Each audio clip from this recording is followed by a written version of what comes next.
Sanibona, ngaphambi singene kwivideo namuhla, ngithi angithathe lethuba ngibonge i-support nothando nesikhombise lona lingaphezu kokucabanga kwethu. Siyacela niqhubeke nisupporte njalo ngokubuka amavideo ethu, ungakhohlwa ukukhomenta, ushare, ulike. Siyafisa ukuzwa umbono wakho. Sicela ke singene kwivideo namuhla. Well, umsebenzi wanamhlanje owenziwa amaphoyisa no-Home Affairs umsebenzi oqhubekayo ongenzeki nje kuphela babukhona mina. Kodwa ke ngiye ngihlale bese kuba nekhathi khona la ngiye ngithi khona hayi ngizohamba nami ngibe ingxenye ukuyobuka ukuthi umsebenzi uqhubeka kanjani nanokuthi isimo sesinjani. Inhloso yethu ke ukuthi sithole laba abalapha ngokho emthethweni, ikakhulukazi abaqashiwe abasebenzayo, ukuthi kunabantu abaningi abangaqashiwe abangasebenza abafuna umsebenzi.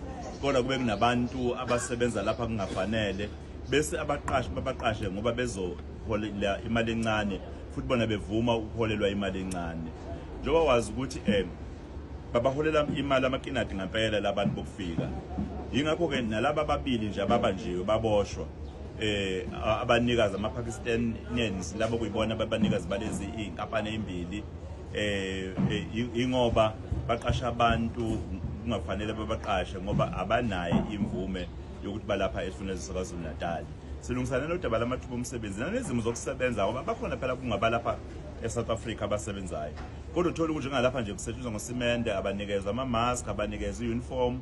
Sekufanele iDepartment of Labour izoba ingxenye. Ngisho namhlanje bingaphumelelanga, kodwa i-office le-Public Safety and Licensing seyiqinisekisa sokuthi bayaba invite besiqinisekisa ukuthi they also come ukuze babuke izimo lezo kusebenza abantu ukuthi basebenza phansi izimo kuyizona. Yazi ukuthi njengoba kuzoqala unyaka ka-2026 kuzama local government elections, ama-political parties amaningi azokwenza izinto eziningi ezobe zikhombise ngathi azwelana nenkinga abantu ababhekane nazo, kanti bafuna ukweba amavoti wethu. Kodwa uhulumeni waKwaZulu-Natal wenza okuhlukile kusuka ngonyaka ophelile. Unyaka nje sele kubaqala nje ukuthatha simbonile uPremier waKwaZulu-Natal ubaba uThamsanqa Ntuli kanye no Provincial Commissioner oku-Lieutenant General Nhlanhla Mkhwanazi belisukumela lolu daba lwama-illegal immigrants. Besibabonile bengena kumakhampani ahlukahlukeneyo bekhishwa abantu abakulelizwe ngokungafanele. Sikubonile lokho manje. Uma ngibabona benza kanje ngithi angeke ngikhulume ngakho ngoba akufanelanga sibathathe njengabanye abazobe benza ngoba befuna amavoti, kodwa laba bakwenza ngoba bazimisele. iKwaZulu-Natal ke ihlukile ngoba uma kuthiwa manje banemash elwa nje nalesihlava sama-illegal immigrants, basukuma abantu ngobuningi bayolilwa lelo daba. So iyakhuthaza kakhulu lento esiyibona yenzeka kwaZulu-Natal.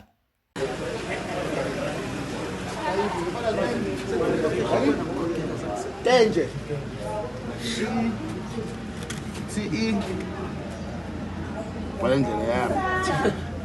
1996. 1996.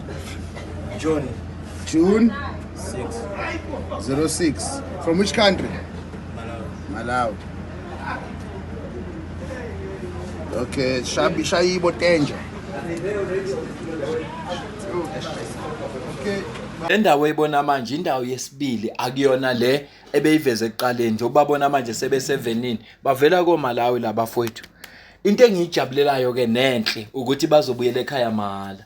Awuyazi ngeke baze bakhokhe indleka, ngithi bazodiphotwa basiwe ekhaya. Yazi nami mangathiwa nge-illegal immigrant uma kuza lezi insuku ngaqoqa impahla zami ukuze bezongideporta ngihambe mahala ukuye ekhaya. Ya ngibuka kumqondo omuhle. Yazi sengalama illegal immigrants angalalela iseluleko sami, uma befuna ukubuyela ekhaya bazibophise bazoba deporta babase ekhaya.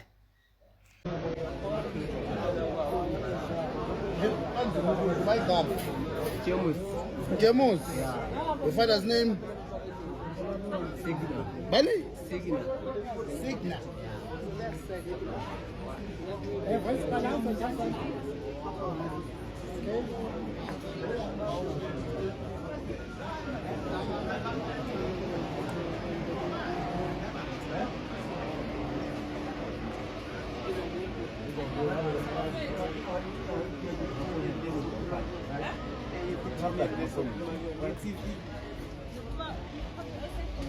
Nalingo. Problem kabali. Kwaphela. Khiya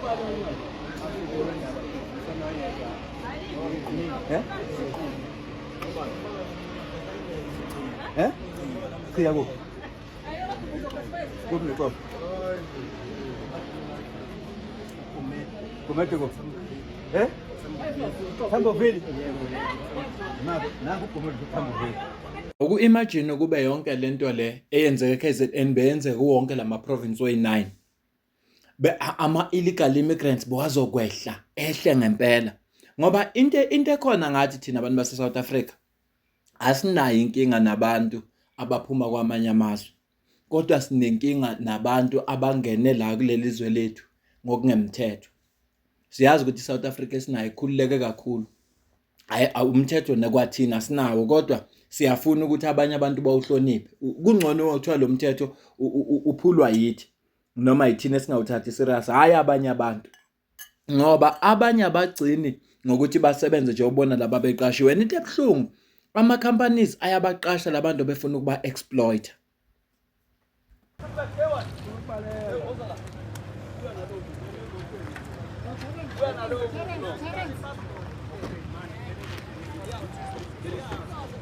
Hey wena come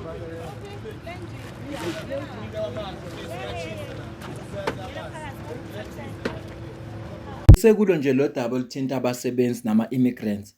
Ngeke ngabona iMK Party Labour Desk bathi MK lakho ngayibona ibhizi uma kukhona abantu abafuna ukwazi ukuthi uma ufuna ukuxhumana nabo uxhumana nabo kanjani. Nansi imininingwane. Umlungisi ubhala ipost la ethi uthola ama message athi Mancinza nitholakala kanjani? Mancinza ngicela ungiphendule nami ku inbox. Mancinza kade ngikufonela kodwa ubamba ifoni. Nansi impendulo ke mangabe ufuna ukuxhumana nabo. Ngicela uma unento ofisa ukusibikela yona ubike kule nombolo ku WhatsApp. Nansi inamba ethi 068 052 5186. Kunomuntu ohlalela ukuphendula lo WhatsApp Monday to Friday.